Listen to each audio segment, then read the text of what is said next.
এই দেখুন, খুব সুন্দর না কেকটা দেখতে? আমার তো দেখে সুন্দর লেগেছে। আমি এর আগে এই কেকটা দেখিনি, তা দেখতেও খুব সুন্দর। এই দেখুন, পেপারটাও খুব সুন্দর করেছে আর কেকটাও খুব সুন্দর ছিল।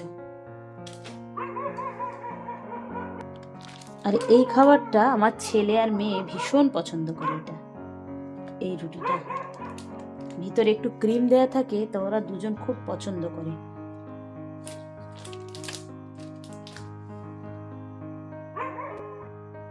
এইগুলোর সঙ্গে আর একটু আমি দিয়ে দিচ্ছি এখানে বাংলাদেশের এই টোস্টটা।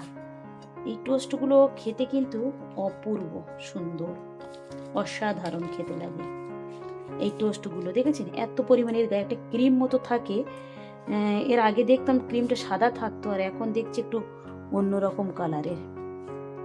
যাই হোক, এবার আমি একটু চা বসাবো। আজকের সন্ধ্যার নাস্তাটা কেমন লাগলো অবশ্যই আপনারা জানাবেন।